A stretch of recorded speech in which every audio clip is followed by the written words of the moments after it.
Hello, सभी प्रेमियों को हरिओम, राम राम।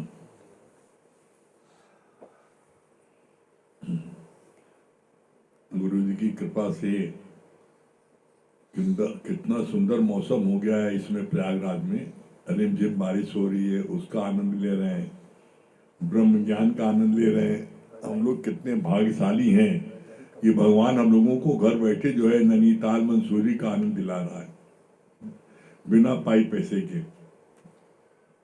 हम लोगों का भगवत गीता का 18वां अध्याय चल रहा है। 18वें अध्याय का 74 से 76 श्लोक ये चल रहा था, जिसमें कल पढ़ा गया था, तुम भी तभी हल्के होगे जब सब कुछ गुरु को सौंप दोगे। 2 मिनट बैठकर ये विचार करो कि तेरा क्या है। कल यहां तक हुआ था। इसके आगे आज भगवान ने क्या बोला? आज भगवान ने बोला,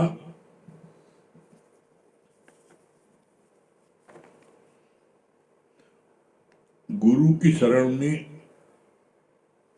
आकर तुम्हारी मैं मर जाती है, यही गीता का सच्चा फायदा है। आज्ञा चक्र में रहने का अर्थ है कि थोड़ी सी भी अपनी नहीं चलाओ। अगर कुछ भी अपनी चलाई तो ईगो है।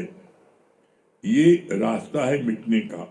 मिट के ही भगवान बना जा सकता है। कितनी सुंदर बात भगवान ने यहाँ बोली है। निष्कर्ष क्या निकाला है? क्या बोला? निष्कर्ष क्या है? गुरु की शरण में आकर तुम्हारी मैं मर जाती है, यही गीता का सच्चा फायदा है। आप देख लो, आज तक आप दुनिया में किसी के आगे तुम्हारी मैं मिटी? ये मैं मिटती नहीं है। और गुरु आगे मैं क्यों मिटती है? कभी आपने इस पर गहराई से विचार किया? क्योंकि गुरु खुद मिटा हुआ है।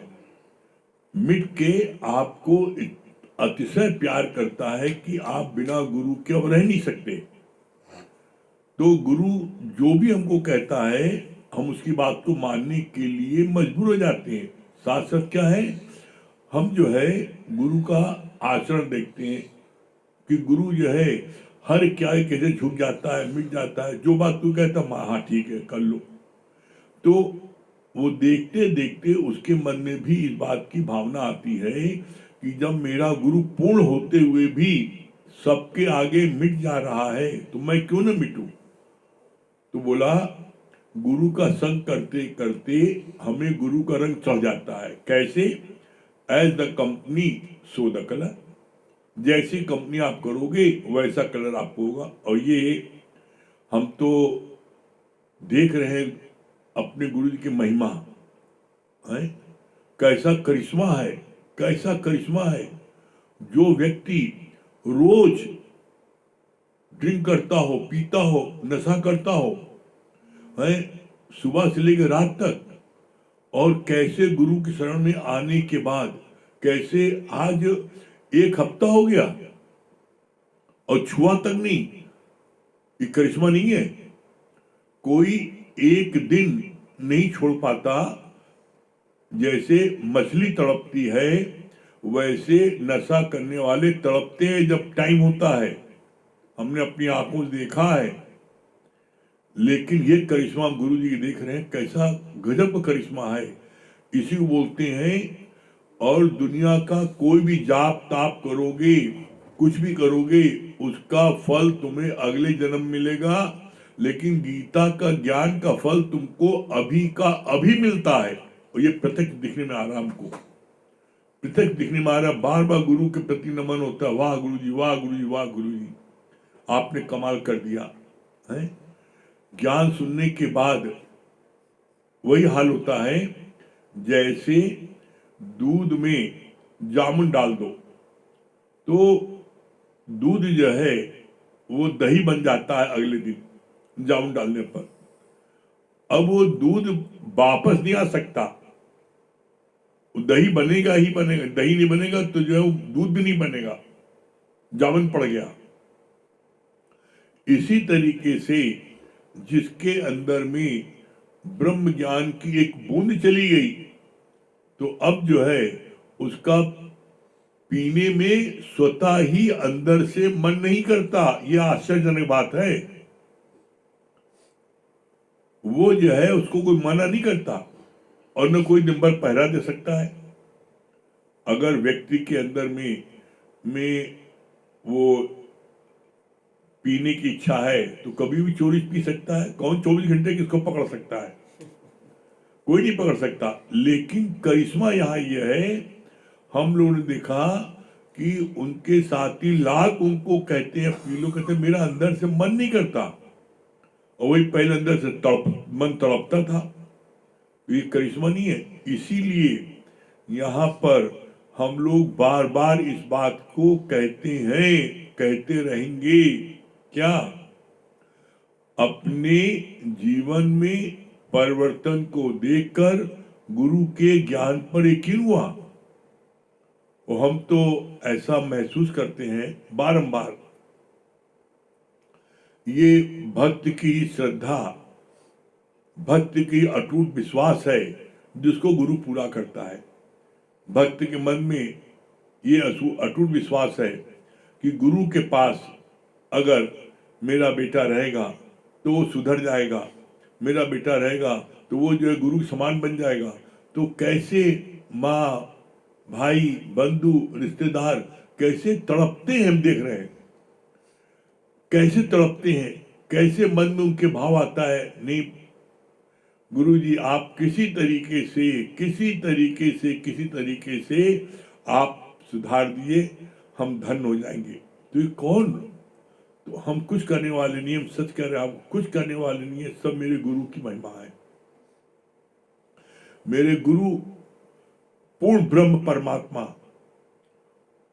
कोई भी सच्चे मन से यहाँ पर कुछ भी संकल्प लेके आता है, हमने अपने जीवन में देखा है इस 31 साल के सत्संग के अनुभव में, अवश्य उसका वो कार्य पूरा होता है, उसकी इच्छा पूर्ण होती है।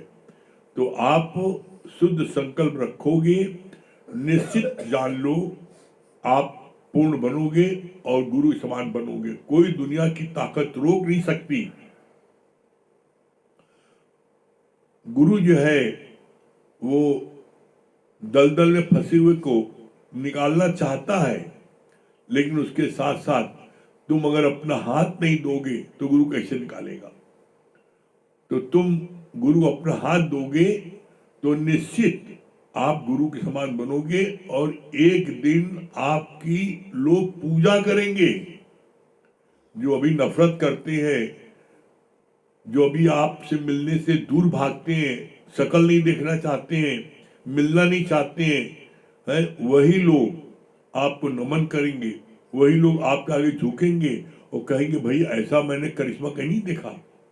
अब आप सोचो, जब विचार करो, एक पल विचार करो, आपका जीवन बना तो आपको देख करके लाखों बन जाएंगे। अरे जब ये इतना बिगड़ल घोड़ा सुधर गया हमको तो हंसी आती है अपने गुरुजी के करिश्मे में कि हम लोगों ने इतने सालों में देखा एक से एक बिगड़ेल घोड़े, एक से एक बिगड़ेल घोड़े, एक से एक बिगड़ेल, ऐसे बिगड़े कि हाथ रखो तो लत्ती मारे, हाथ रखो तो लात मारे। लेकिन कैसे यहाँ की एकदम आप सुधर गए, कैसे यहाँ पर जो है एकदम बुद्ध हो गए, कोई चिंता नहीं। कितना भी कोई डांट दे, फटकार दे, कुछ कह दे, एक उनको असर ही हो रहा है। अरे ये करिश्मा नहीं है। जो व्यक्ति जरा सा कोई बोले और उसको धमक दुनिया मारपीट शुरू कर दे, गाली गलौज शुरू कर दे, उसको 100 गुना ज्यादा बेइज्जती कर दे और वो व्यक्ति एकदम शांत रहे, है? तो हम तो बार बार ही कहते हैं कि जो व्यक्ति दुनिया का सारा दर घूम के यहाँ आएगा वो यहाँ पर जो है बड़ा जंग टिकेगा। क्यों? वो देख लिया दुनिया का सारा दर घूम करके, देख लिया सब जगह का नजारा कि सब जगह जो है लूट मार है, सब जगह लेन देन है, सब जगह भाई भतीजावाद है, सब जगह जो है फरेब है, जब उसको इतना सच्चा दर सुनने को मिलता है और देखने को मिलता है तो कोई विश्वास ही नहीं मानता। लेकिन जब अपनी आंखों से खुद देखता है, अरे यहाँ पर ऐसा है, एक पाई पैसा के लेना देना नहीं, यहाँ पर गुरु आप समान बनाता है, तब उसके अंदर में चेंज आता है और तब उसके अंदर में झुकना मुड़ना उसके अंदर में आता है। हाँ, ये बात जरूर है कि वही किसी भी चीज के लिए एक समय होता है। एक दिन में सरसों नहीं जमती है, एक दिन में बच्चे की दाढ़ी मूछ नहीं आती है। अब आपको बच्चा 2 साल का इसकी दाढ़ी मूछ आ जाए तो कैसे आ जाएगा? अरे बच्चा 18 साल का हो दाढ़ी मूछ आ जाएगा। इसी तरीके से जब कोई कुछ समय मन मना भाव होकर के ज्ञान को सुनेगा, ज्ञान को अपने जीवन में लगाएगा, तो निश्चित उसका जीवन सुधरेगा, निश्चित उसका जीवन बनेगा, ये गारंटेड है। तो यही बात यहां बोली, कितनी अच्छी बात बोली भगवान ने कि गुरु की शरण में आकर तुम्हारी मैं मर जाती है, यही गीता का सच्चा फायदा है। फिर क्या बोला? आज्ञा चक्र में रहने का अर्थ है कि थोड़ी सी भी अपनी नहीं चलाओ, अगर कुछ भी अपनी चलाई तो ईगो है। जब कोई भी व्यक्ति अपनी चलाता है, गुरु कुछ भी बोलता है तो गुरु की बात को बिना किसी प्रकार के आर्गुमेंट के, गुरु की बात को एज इट इज पूरी पूरी मानना, यही है आज्ञा में चलना। और अगर तुमने 50% बात गुरु की मानी और 50% अपनी बुद्धि लगाई तो वो कार्य अर्थ का अनर्थ हो जाता है। तो कभी भूल के भी अपनी बुद्धि नहीं चलाओ। इसलिए गुरु जी क्या बोलते हैं? गुरु जी बोलते हैं मन बुद्धि कर दो अर्पण, ज्ञान तभी पाओगे, और मन बुद्धि को चलाओगे तो गुरु से दूर जाओगे। ये मन बुद्धि बार बार चलती है, इसी को अर्पण करना है। और इसको अर्पण कर दोगे तो क्या होगा? आप निश्चित आपको जो है आपको मंजिल प्राप्त होगी। फिर क्या बोला? इस मैं की कोई था नहीं है, ये तो कहीं भी जुड़ जाती है। गुरु जब हमको अपनी आज्ञा में चलाता है तो मन को मोड़ने में परिश्रम तो जरूर लगेगा। ऐसी तुम्हारी अवस्था हो जाए कि मेरे मन में कोई हलचल ना हो। ये मेरे मन में हलचल कब नहीं होगी, इसका क्या उपाय है? ये बात हमने अपने जीवन में अनुभव करके देखी है। जब आप कुछ भी चाहोगे तो आपके मन में हलचल होगी। गुरु ने कहा बिस्तर समेट दो, बिस्तर उठा दो, बिस्तर बिछा दो, थल्ला बना थल्ला बिगाड़। गुरु तुमसे 10 बार कहता है तो 10 बार बस करते जाओ। ये नहीं पूछा आपने 10 बार क्यों कहा, एक बार थल्ला बना एक बार बिगाड़ो, यही मेरे पास काम है क्या आपका?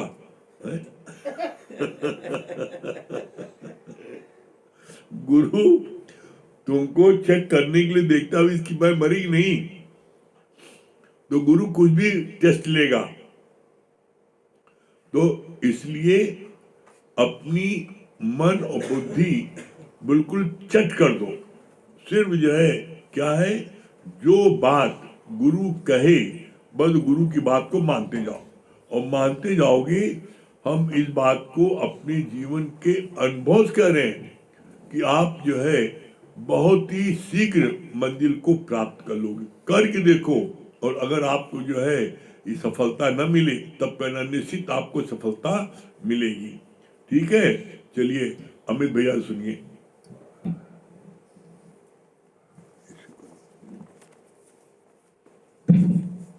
उसी निकाल दो।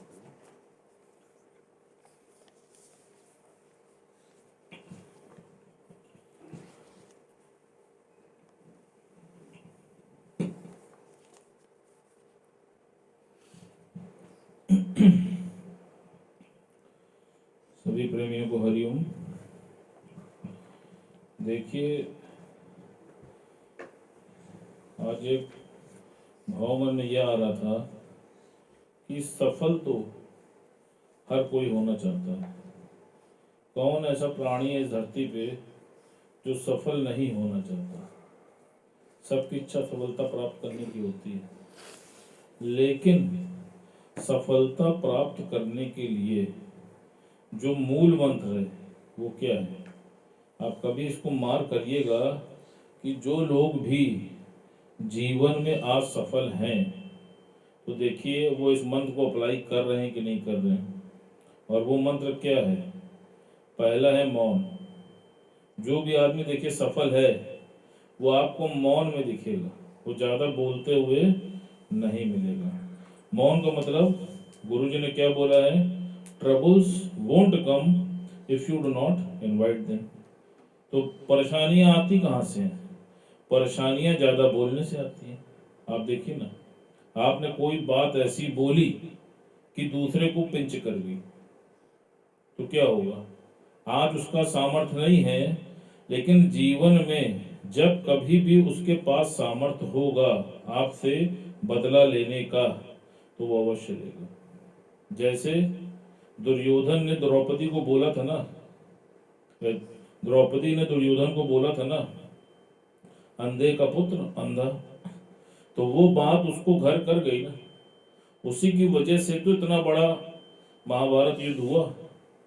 तो पहली चीज क्या है? मौन। क्यों? क्योंकि जो भी व्यक्ति देखिए मौन में रहता है, उससे पहली बात गलतियां बहुत कम होती हैं। और ज्यादा बोलने वाले व्यक्ति से हमेशा जीवन में गलतियां ही गलतियां होती हैं। और दूसरा क्या है? दूसरा है मुस्कान। दादा भगवान ने क्या बोला?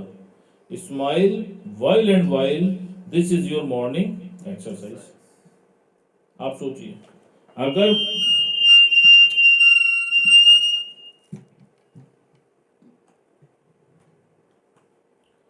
अगर आप मौन और मुस्कान ये दो चीज जीवन में धारण कर लेते हैं, तो आप देखिए मौन से प्रॉब्लम से बच गए, और मुस्कान होने से जो जीवन में परिस्थिति आई उससे बच गए। गुरुजी ने बोला ना, अवॉइड एंड एडजस्ट। जिसके पास ये कला आ गई, तो फिर देखिए वो कहीं पर भी हारा नहीं है, वो हर जगह जीता है।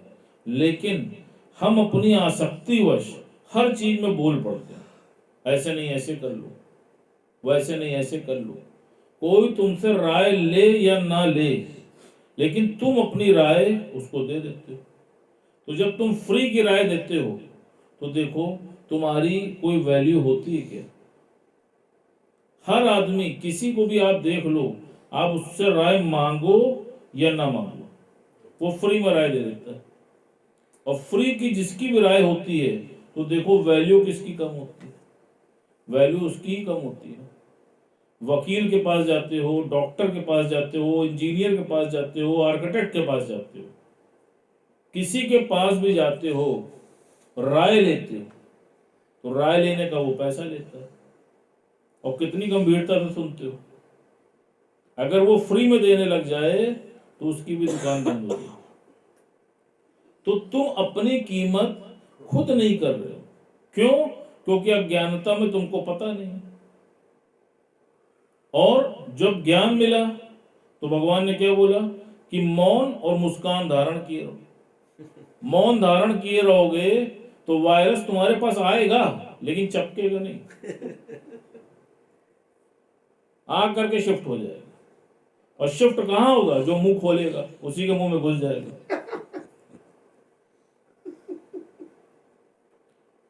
मुंह खोला कि फंसा। दूसरा मुस्कान। अगर आप हर समय ऑलवेज स्माइलिंग, आप देखिए कि जब आप मुस्कुराते हैं तो आपकी फेस वैल्यू बढ़ती है कि घटती है? कभी शीशे में अपना चेहरा मुस्कुराते हुए देख लेना और रोते हुए देख लेना। जब कभी भी आप मुस्कुराते हो तो वो आपके फेस की वैल्यू को बढ़ा देता है ना। Smile it increases your face value. मौन रहने से तुम्हारी वैल्यू बढ़ गई, और मुस्कुराने से तुम्हारे फेस की वैल्यू बढ़ गई। अब इच्छा तुम्हारी है, वैल्यू बढ़ाना चाहते हो तो जो गुरुजी ने मंत्र बताया है उसको एज इट इज स्वीकार कर लो। फिर देखिए बोलने का क्या परिणाम होता है, इस पे एक दृष्टांत ध्यान आ रहा है। गुरुजी बड़ा अच्छा दृष्टांत बता रहे थे कि जो लोग बात बात में बोल पड़ते हैं, नहीं भी जरूरत है लेकिन बोल पड़ते हैं, तो बोले तो फंसे। तो भगवान बहुत अच्छा उस पर दृष्टांत बता रहे थे। कहा एक बार एक राजा और रानी एक संत की बड़ी सेवा किया करते थे, बहुत सेवा करते थे, उनकी बड़ी श्रद्धा थी संतों के प्रति, और वो बड़े ही मनमना भाव से उनकी बहुत सेवा करते थे। संत उनकी सेवा से प्रसन्न होकर उनसे बोला कि कोई वरदान मांगो। कहा नहीं संत जी, परमात्मा का दिया सब कुछ हमारे पास है, हमें नहीं आवश्यकता है। कहा नहीं, फिर भी मैं तुमसे बोल रहा हूं, तुम कुछ मांगो। उनको संतान नहीं थी, बाकी सारे सुख धरती के उनके पास प्राप्त थे। तो उन्होंने कहा महाराज, हमें संतान नहीं है और हमको अपना वंश चलाने के लिए एक पुत्र की आवश्यकता है जो हमारा वंश चला पाए। अतः अगर आप हमको कोई वरदान देना ही चाहते हैं तो आप हमको पुत्र रत्न का वरदान दे दीजिए। उन्होंने कहा तथास्तु। पहले के समय में संतों को इतनी पावर होती थी कि वो जो कह देते थे वो हो जाता था।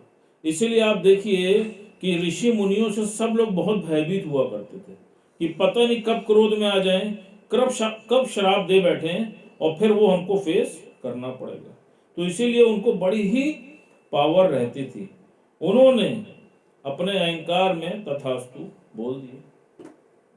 बोलने के बाद जब उन्होंने देखा तो देखते क्या हैं कि इस महारानी के प्रारब्ध में पुत्र तो है ही नहीं। अब चूंकि वो बोल चुके थे, वचन दे चुके थे, तो वचन तो खाली जा नहीं सकता था संत का। उसके कारण उनको उस रानी के गर्भ में पुत्र के रूप में धारण होना पड़ा और वो रानी के गर्भ में चले गए। नियम अनुसार रानी को पुत्र रत्न की प्राप्ति हो गई, लेकिन पुत्र तो हुआ, लेकिन वो पुत्र बोलता कुछ नहीं था। तो सबको लगा कि ये पुत्र जो है ये तो गूंगा है। अब सब बड़ा व्याकुल कि भगवान ने एक बात तो हमारी मान ली कि हमको पुत्र दे दिया, लेकिन अब वो बोलता नहीं है, तो कैसे वो अच्छा शासक बन पाएगा। अब सब लोग बहुत परेशान। उन्होंने अपने राज्य के जितने बड़े ज्योतिष थे, जितने बड़े से बड़े वैद्य थे, और आसपास के देश के जो भी वैद्य थे सबको बुलवाया, उनका बहुत उपचार करवाया, लेकिन कोई भी उसकी वाणी को नहीं ला पाया। समय बीतता गया। कुछ समय के बाद वो बालक जब थोड़ा बड़ा हुआ तो एक दिन वो वजीर के साथ शिकार पर गया। तो जब शिकार पर गया तो वजीर शिकार कर रहा था। वजीर ने एक पेड़ पे बैठे हुए तोते को देखा और निशाना साध कर उसको मारना चाहा। तोता जो है वो पत्तियों के पीछे जा छुपा। अब वो निशाना नहीं लगा पा रहा था। इतने में वो जो तोता था वो टर टर करके बोल पड़ा। तो जैसे ही वो टर टर करके बोल पड़ा, उस वजीर ने निशाना साधा और उसको मार दिया। तो जो बालक था वो बोला, क्यों बोला? बोला तो फंसा। अब तोता तो मर गया, लेकिन जो वजीर था उसको बड़ा आनंद आया। वो बड़ा ही आश्चर्यचकित हुआ कि युवराज तो बोल सकते हैं, और वो बड़ा हैरान हुआ कि इनका इतना इलाज करा जा रहा था लेकिन ये तो बोल सकते हैं। अब उसके मन में भाव आया कि मैं अगर राजा को ये बात बताऊं तो मुझको बहुत इनाम मिलेगा, बहुत धन धान्य मिलेगा। उसके मन में ये एक लोभ आ गया और उसने सोचा कि अगर इसकी सूचना मैंने राजा को दी तो राजा बड़ा खुश होगा और मुझे खूब मालो माल कर देगा। उसने ऐसा ही किया। वो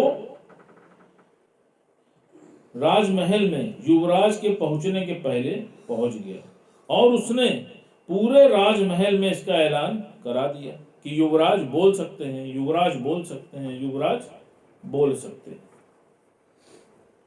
सब बड़ा खुश हुए। अब सब युवराज की प्रतीक्षा में थे कि युवराज आए और बोले, हम सब लोग आनंदित हो जाएं। युवराज आए लेकिन वो बोले कुछ नहीं, वो फिर मौन की अवस्था में आ गए। तो सब ने वजीर से बोला कि तुमने बोला था कि युवराज बोल सकते हैं, ये तो बोल ही नहीं रहे। फिर भी युवराज नहीं बोले। वजीर ने भी बोला तो भी युवराज नहीं बोले। अब ये जो मामला था ये पहुंच गया राजा के पास। अब जब राजा के दरबार में ये सारी चीज पहुंची तो राजा के मन में ये भाव आया कि वजीर ने हमारे परिवार का और युवराज का उपहास उड़ाया। तो राजा ने क्या किया? राजा ने उसको मृत्यु दंड दे दिया और कहा कि इसको सूली पे चढ़ा दो। अब वजीर मरता क्या ना करता। वजीर तो बहुत दुखी हो गया और दुखी होने के बाद वो युवराज के चरणों पे लेट गया और रोने लगा। तो युवराज फिर बोला, क्यों बोला? तो अब आप देखिए, फिर युवराज ने राजा को सारा वृतांत बताया कि मैं पहले ऐसे ऐसे संत था और बोलने के कारण मुझे पाक कुंभी गर्भ में जाना पड़ा और एक नया जीवन मुझे बिताना पड़ा, जिसकी वजह से मेरी मुक्ति रह गई। तो अब आप सोचो कि बोला तो फंसा ना। अगर वो ना बोलता तो क्या उसको एक जन्म लेना पड़ता? नहीं लेना पड़ता। आप कल्पना करके देखो। तो इसीलिए भगवान ने बोला, कहा बुद्धिमान कौन है? बुद्धिमान वो है जो दूसरों के अनुभव से सीख ले, ना कि ठोकर खाने के बाद सीख ले। जैसे दादा भगवान बोलते थे ना कि I am 100 years young, I am 500 years young. वो ये नहीं बोलते थे कि आई एम 100 years ओल्ड। क्यों? क्योंकि जो उनका अनुभव था उनका 500 साल का अनुभव था। और हमसे भूल क्या होती है? हम हर चीज का अनुभव खुद प्राप्त करना चाहते हैं। गुरु ने क्या कहा? गुरु ने कहा कि जो भी तुमको लगता है कि ऊंचाइयों पे पहुंचा है, तुम उसका अनुभव उससे ले लो। उसने 80 साल 90 साल मेहनत की और मेहनत करने के बाद उस मुकाम को हासिल किया। अगर उसने अपने 90 साल का अनुभव तुमको दे दिया तो सोचो तुम्हारी लाइफ तो 90 साल आगे हो गई ना। इसी तरह गुरु तुमको क्या करता है? दादा भगवान ने अपने 143 पॉइंट निकाले ना। कितनी मेहनत की, 14 साल तपस्या की और तपस्या करने के बाद इस धरती पे जितने भी शास्त्र हैं उनका अध्ययन करने के बाद कितने पॉइंट्स निकाले? 143। और उस 143 पॉइंट्स पे हमारा ये गीता ज्ञान का सत्संग होता है। अब तुम्हें अगर भगवान ने पूरी क्रीम निकाल के दे दी तो तुम कहते हो नहीं हम तो खुद से क्रीम निकालेंगे। तो अब इसमें कौन बुद्धिमान है बताओ? आप बुद्धिमान हो कि मूर्ख? भगवान ने बोला, कहा वही बुद्धिमान है जो दूसरों के अनुभव से अनुभव प्राप्त कर ले और फिर गुरुमति मानकर आगे बढ़ जाए। जैसा बोलते हैं ना, मन मति डुबोए और गुरुमति तारे, तू चलना मेरे मन गुरु के इशारे। जब आप अंदर से एकदम कॉन्फिडेंट रहेंगे कि my master is always right, जब आप इस पर अडिग हो जाएंगे तो आप देखिए आप कहीं भी नहीं गिरने पाएंगे।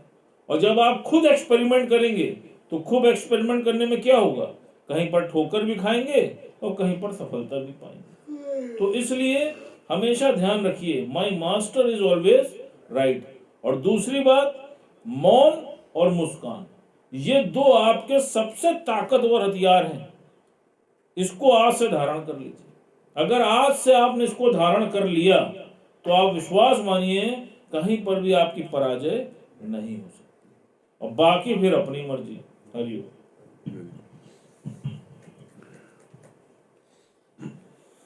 आप पूजा जी,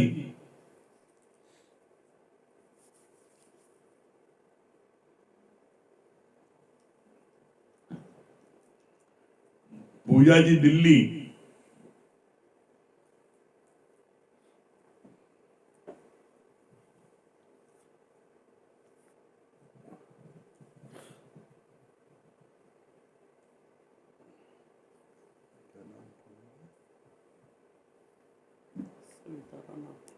हरिओम गुरुजी। हाँ हरिओम पूजा जी। हाँ सविता जी कहाँ गई? ये नहीं, हरिओम गुरुजी। अरे वाह, वेरी गुड। सविता जी क्या बता रही हैं? इलाहाबाद आई, आपका बहुत बहुत धन्यवाद। हमको बहुत अच्छा लगा आपका आना। नहीं? आपने क्या अनुभव किया इलाहाबाद आकर के, कैसा लगा? मेरे को बहुत अच्छा लगा गुरुजी। पहले मैं सोचती थी कोई बताता था तो ऐसे थोड़ी ना होता है, कोई अपने मन से कुछ भी बोल देते, कोई इतना अच्छा नहीं हो सकता। लेकिन मैंने जब अपनी आंखों से देखा तो मेरे को बहुत अच्छा महसूस हुआ कि सही बता रहे थे सब। और पहले मैं कहीं भी जाती थी तो मेरे मन में यही रहता था कि घर जाके बर्तन साफ करना है, किचन साफ करना है, पोछा लगाना। लेकिन ये इलाहाबाद आने के बाद मेरे को यही नहीं लगा कि मैं घर छोड़ के आई हूँ, कुछ मेरे को याद ही नहीं आया।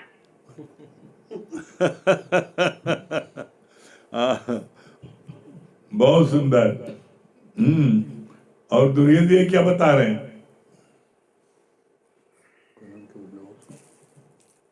हरिओम गुरुजी।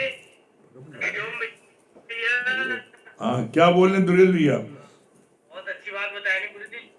हाँ गुरुजी, बहुत अच्छी बात बताई ना आपने। मन बुद्धि कर दो अर्पण, ज्ञान तभी पाओगे, और मन बुद्धि चलाओगे तो गुरु से दूर हो जाओगे। और भैया का भी अच्छा लगा, मौन रहने वाली दृष्टांत दिखाए। हाँ बहुत अच्छा लगा दृष्टांत। सही में जब आप मौन रहेंगे तभी आपको कुछ प्राप्त होगा। ये बहुत बात बढ़िया। सही है। हाँ रिंकू जी,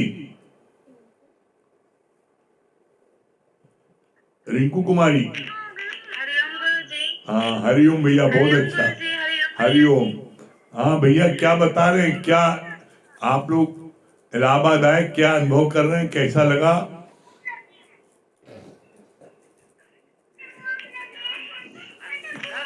बहुत अच्छा लगा गुरुजी। हम तो पहले कई बार आए थे इलाहाबाद, लेकिन इतना आदर, इतना सत्कार, अपनापन बहुत कम ऐसा होता है गुरुजी जब।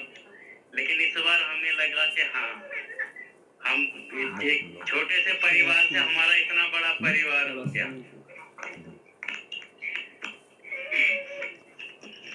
क्या बता रही होम मिनिस्ट्री?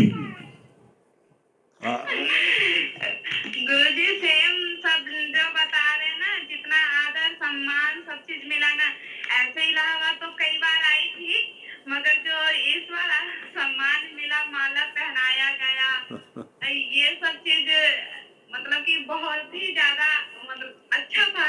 सोच ही नहीं सकती थी, सपने में भी नहीं सोच सकती थी कि इतना सब कुछ। और सबसे ज्यादा गुरुजी ये आपकी कृपा है कि अब इतना सब लोग मुझे जान गए हैं, रिंकू क्या थी अब क्या हो गई है। वही कहते हैं ना कि गुरु शरण में आने के बाद तो वही है कि अब बहुत ज्यादा फेमस हो गई, बहुत लोग जानते हैं। और सबसे ज्यादा गुरुजी मेरे लिए था वहां पे आना। सबसे हसीन पल जो कहते हैं ना गुरुजी, एक भजन आप जो उस दिन सुनाए थे, आओ मेरी नैया में बैठ जाओ, तो उस दिन जो आप अपनी गाड़ी में बैठा के हम लोग को गंगा जी लेके गए थे ना, वो बहुत अच्छा लगा। उस टाइम पे जो पल हम लोग बिताए ना, बहुत ही अच्छा था गुरुजी। बहुत सुंदर। और आज जब ट्रेन में भी जब हम लोग आ रहे थे, आते समय भैया लोग स्टेशन पर छोड़ने आए, माला पहनी हुई थी ना, तो सब लोग हम लोग को घूर घूर के देख रहे थे। पहले क्या होता था कि हम लोग देखते थे ना किसी को एक जैसे कपड़े पहने या कुछ ऐसा सिंबल सबका होता था, तो हम लोग थे कि हाँ ये किसी मंडली का है, कोई है, ऐसे देखते थे। मगर उस दिन सब लोग हम ही को घूर घूर के देख रहे थे ना, तो भी बहुत अच्छा लगा कि देखो वहां जाके कितना हम लोग को प्यार, सम्मान, सब चीज मिला। सोच भी नहीं सकते थे, सपने में भी नहीं सोच सकते थे। बहुत बहुत शुक्राना है गुरुजी और भैया आपका कि आप लोगों ने हमें इतना आदर सत्कार और इतना बड़ा परिवार दिया। चलिए, बहुत सुंदर। हाँ, रश्मि जी, दिल्ली। हरिओम हरिओम। हाँ, रश्मि जी। हरिओम गुरुजी। हाँ, टीचर जी, अच्छा, वेरी गुड। हाँ, क्या बता रहे रश्मि जी, क्या आपका अनुभव था इलाहाबाद आने का? हरिओम जी गुरुजी, बहुत अच्छा लगा ना। और सबसे अच्छा तो लगा वहां पे इतने अच्छे अच्छे रिश्ते बने हैं। शुक्राना है गुरुजी आपका। पिछले साल मेरे एक ही जीजा जी थे जो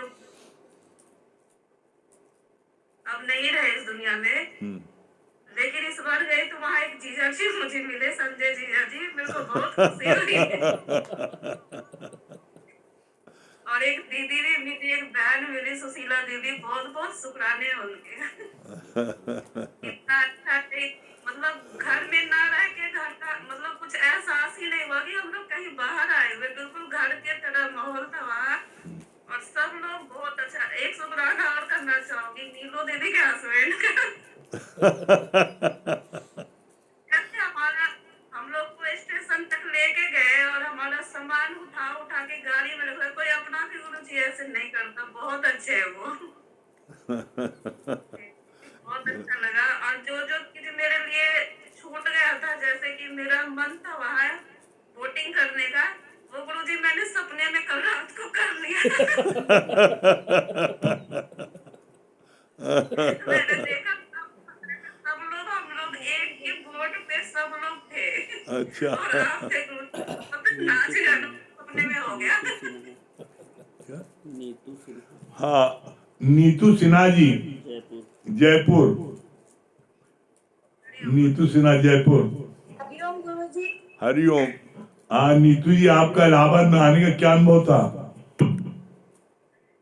गुरुजी बहुत अच्छा अनुभव था। इतना अच्छा कभी नहीं लगा जितना अच्छा आपके दरबार में जाके लगा मुझे। मैं तो शब्दों में बयां भी नहीं कर पाई। जब विदाई हो रही थी तो ऐसा लगा जैसे मैं अपने पिता के घर से विदा हो रही हूँ। और आपका आशीर्वाद सदा बना रहे गुरुजी, बस यही कामना है। आज आज मैं सोच रही थी कि मेरा नंबर आएगा, मैं ये बोलूंगी, मैं वो बोलूंगी, पर जब मैं आपका चेहरा देखती हूँ गुरुजी, मैं सब भूल जाती हूँ। बस मेरा ये काम रहता है और सदा बस आपका आशीर्वाद बना रहे। आज मेरे हस्बैंड भी मेरे साथ सत्संग देख रहे हैं गुरुजी। अच्छा, हरिओम गुरुजी। आपका वेलकम भैया, आपका बहुत बहुत धन्यवाद। हाँ, भजन भजन की एक लाइन सुनाइए। और इतना आदर सम्मान मिला हमें जी। भजन की लाइन सुनाइए आप। बहुत अच्छा भजन गाते हैं। हाँ, सुनाइए। भजन सुनाऊं गुरुजी? हाँ हाँ, भजन लाइन बस सुनाइए। मैं एक लाइन सुनाइए, कोई भी। मैं तो यही कह सकती हूँ गुरुजी, कोई भी। हाँ, आपने इलाहाबाद में सुनाया था ना आपने? तूने अजब रचा जी जानती।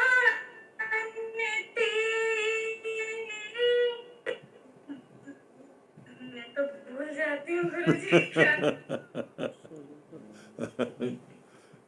चलिए, ओम का जाप कर लें।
सभी प्रेमियों को हरिओम, राम राम।